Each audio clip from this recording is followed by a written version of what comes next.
जय गुरु जी। संगत जी, संगत जी, कभी भी अगर कोई आपकी निंदा करे, आपको भला बुरा कहे, आपके बारे में गॉसिप्स करे, इधर उधर आपकी बुराइयां करे, तो उसको ना मन ही मन थैंक यू ज़रूर बोल देना। शुक्राना तो बनता है।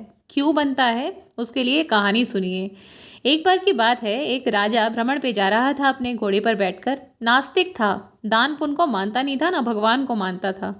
जा रहा है, सामने एक संत मिल जाते हैं। संत उसे रोकते हैं, बोलते हैं आगे नहीं जाने दूंगा, पहले मुझे दान दो। राजा कहता है मैं नहीं मानता हूँ ये दान वान। वो कहता है संत कि मैं तो आगे बढ़ने नहीं दूंगा, आपको मुझे कुछ ना कुछ तो देना होगा। अब राजा कहता है इसको क्या दूं मैं। कहता है मेरे पास कुछ नहीं है देने के लिए, मैं तो भ्रमण पे निकला हुआ हूँ। इतनी ही देर में राजा का जो घोड़ा है वो लीद कर देता है। संत कहते हैं चलो कुछ नहीं देने को है तो ये लीद ही मुझे दे दो। राजा कहता है उठा लो। संत कहते हैं अपने हाथ से देनी होगी तभी आगे जाने दूंगा। राजा कहता है चलो यार दे देता हूँ इसको अपने हाथ से उठाकर, नहीं तो ये संत अड़ा हुआ है, मुझे आगे जाने नहीं देगा। राजा अपने हाथ से वो लीद उठाता है और संत को दे देता है। और इस पर संत महात्मा ये कह के जाते हैं कि ये और बढ़े, और ऐसा करके निकल जाते हैं।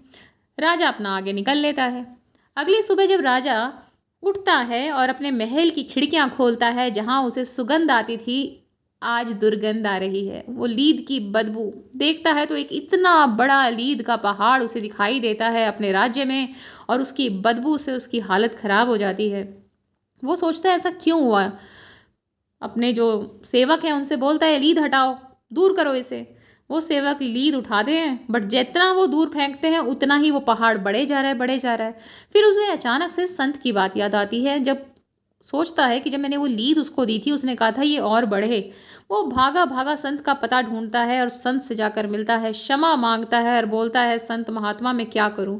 संत महात्मा ने कहा तुमने कर्म तो किया है, फल तो तुम्हें भुगतना होगा। अब तुम एक काम करो, अपने बारे में कोई भी एक र्यूमर, कोई भी एक अफवाह उड़ा दो महल में, अब फिर देखना।